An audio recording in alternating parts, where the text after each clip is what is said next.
Hello friends, हम आज Honeywell के DC1010 यूनिवर्सल कंट्रोलर के पैरामीटर सेटअप के बारे में डिटेल में बात करेंगे। पहले उसको पावर ऑन करेंगे।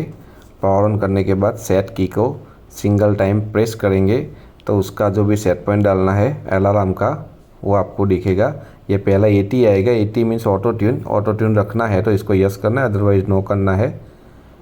इसके बाद EL1 आएगा। EL1 में हमें सेट पॉइंट डालना है, वो रिक्वायरमेंट के हिसाब से डालना है। उसके बाद फिर से सेट की दबाएंगे तो बाहर निकल जाएंगे। इसके बाद सेट की को 2 सेकंड के लिए प्रेस करके रखेंगे तो एक और मेनू खुलेगा जिसमें 80 आएगा ऑटो ट्यून को हमें नो रखना है। यस करना है तो यस भी कर सकते हैं एज़ पर रिक्वायरमेंट।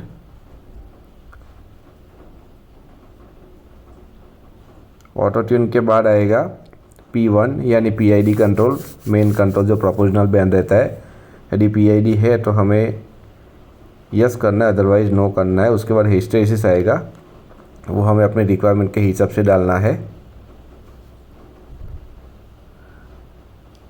उसके बाद लॉक आएगा।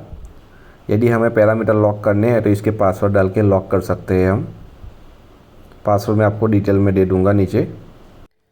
देखिए, आप रिपीट भी देख सकते हैं, इसको P100 है।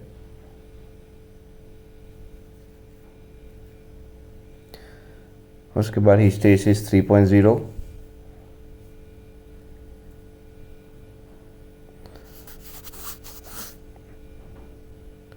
उसके बाद फिर से सेट की दबाएंगे तो बाहर निकल जाएंगे। इसके बाद सेट और राइट की को प्रेस करके रखना है जिससे इनपुट मेनू खुलेगा, जिसमें पहला पैरामीटर होगा इनपुट 1। ये देखिए, सेट की और राइट की को प्रेस करके रखेंगे तो इनपुट मेनू खुला।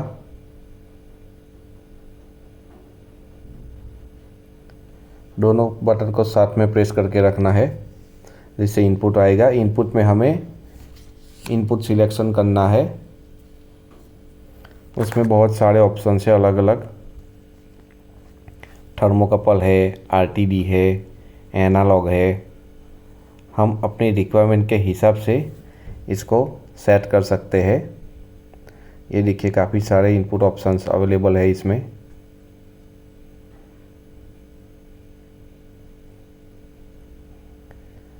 ये देखिए, थर्मोकपल का ऑप्शन है ये K1, K2, K3, K4, K5, K6, J1, J2, J3।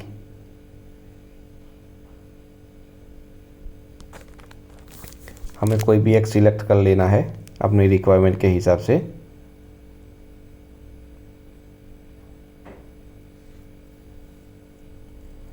देखिए, बहुत सारे ऑप्शंस रहते हैं इसमें।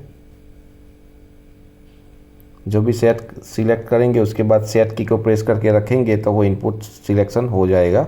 इसके बाद ENL1, वो एनालॉग 0 सेट करने के लिए यूज़ किया जाता है। इसमें हमने इनपुट में एनालॉग सिलेक्ट किया है, इसके लिए एनालॉग 0 के लिए ये वाला पैरामीटर है। इसके बाद आएगा ENH1, वो एनालॉग का स्पान सेट करने के लिए ये वाला पैरामीटर यूज़ होता है, ENH1।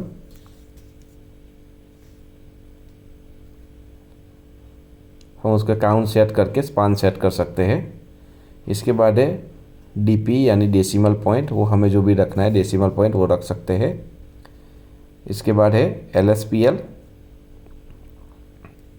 LSPL यानी लोअर सेट पॉइंट लिमिट, वो हमें रेंज डालनी है इसमें। LSPL में 0 आएगा, USPL में उसका हाई रेंज आएगा। देखिए, अभी USPL आएगा, USPL में उसका हाई रेंज आएगा।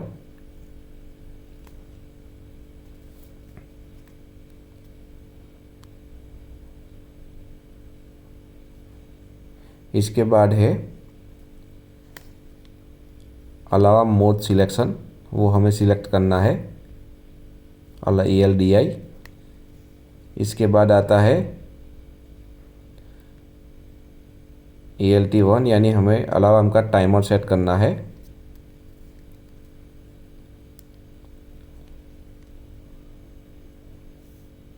उसके बाद इसमें भी हिस्टैरिसीस का ऑप्शन रहता है, वो हमें हिस्टैरिसीस सिलेक्शन कर लेना है जो भी है अपने रिक्वायरमेंट के हिसाब से। देखिए हमने 3 डाल के रखा है हमारे रिक्वायरमेंट के हिसाब से। इसके बाद आएगा CL01, वो लो आउटपुट कैलिब्रेशन है। जो आउटपुट निकलेगा उसको हमें कैलिब्रेट करना है 4 to 20 मीटर। CL01 पे 4 मिली एम्पियर कैलिब्रेट होगा और CH01 पे 20 मिली एम्पियर का कैलिब्रेशन कर सकते हैं काउंट को सेट करके। ये काउंट को अप डाउन करेंगे तो 20 मिली एम्पियर आउटपुट कैलिब्रेशन हो जाएगा। इसके बाद का जो ऑप्शन है वो कंपनसेट PV के लिए है, वो LSPL USPL के हिसाब से होता है, वो हमारी रिक्वायरमेंट नहीं है, इसके लिए हमने 00 रखा है। इसके बाद अभी आएगा यूनिट। जो हमें यूनिट सिलेक्शन करना है वो हम यूनिट सिलेक्ट कर सकते हैं। हमने डिग्री सेल्सियस रखा है तो डिग्री सेल्सियस सेट कर सकते हैं।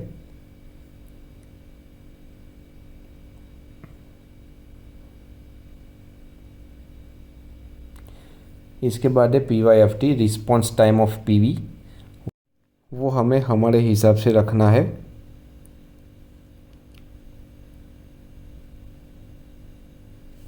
इसके बाद आएगा OUD, वो एक्शन मोड है, हमें हीट मोड में यूज़ करना है या कूल मोड में यूज़ करना है, ये इसके लिए सिलेक्शन है।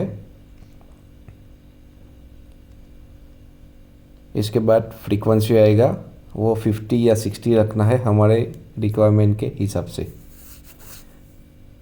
ये है DC1010 का पैरामीटर सेटअप। अभी इसमें से बाहर निकलने के लिए सेट की और राइट की को प्रेस करके रखेंगे तो मेन डिस्प्ले पे आ जाएंगे। देखिए सेट की और राइट की दोनों को प्रेस करके रखा है तो मेन डिस्प्ले पे आ गए। ये है DC1010 का पैरामीटर सेटअप, वो आप अपने हिसाब से कर सकते हैं और बहुत ही अच्छा कंट्रोलर है, यूज़र फ्रेंडली भी है। Thank you.